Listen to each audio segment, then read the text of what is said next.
મિત્રો, તો સ્વાગત છે તમારું મારી ચેનલમાં। તો આજે આપણે બનાવીશું ખૂબ જ સ્વાદિષ્ટ અને ઝડપથી બની જાય તેવું હેલ્ધી સલાડ, જેને તમે વેટ લોસ સલાડ પણ કહી શકો છો। જો તમે હેલ્ધી લાઇફસ્ટાઇલ ફોલો કરતા હો તો આ સલાડ ખાશો તો તમને જરૂર ફાયદો થશે। તો ચાલો બનાવવાનું શરૂ કરીએ હેલ્ધી અને ચટપટું સલાડ। તો સલાડ બનાવવા માટે સૌથી પહેલાં આપણે અહીંયા કાકડી લેવાની છે અને છોલી લેવાની છે। તો આવી રીતે એક પિલરની મદદથી મેં એક લાંબા નૂડલ્સનું શેપ આપ્યું છે। જો તમારી પાસે આવો પિલર ન હોય તો તમે નોર્મલી એને કટ કરી શકો છો। હવે આપણે એક બાઉલ લઈ લઈશું, તેમાં સમારેલી બધી કાકડી એડ કરી દઈશું અને સેમ એવી જ રીતે મેં એક ગાજરને પણ કટ કરી લીધું છે। હવે આપણે આમાં 4 થી 5 ચમચી જેટલી દહીં એડ કરશું। હવે આપણે એમાં 1/4 ટીસ્પૂન જેટલું મરી પાવડર એડ કરશું, સ્વાદ અનુસાર સંચર એડ કરશું, હાફ ટીસ્પૂન જેટલું રેડ ચીલી ફ્લેક્સ એડ કરશું અને હાફ ટીસ્પૂન જેટલું આપણે એમાં ઓરેગાનો એડ કરશું।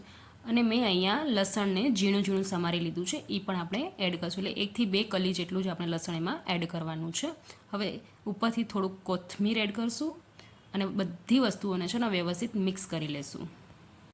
તો જમવાનો સ્વાદ વધારે અને વેટ લોસમાં પણ હેલ્પ કરે એવું સ્વાદિષ્ટ અને ટેસ્ટી ઝટપટ બનતું આપણું આ વેજીટેબલ સલાડ રેડી થઈ ગયું છે। તો તમને મારી આ રેસીપી કેવી લાગી મને કોમેન્ટ કરીને જરૂર જણાવજો।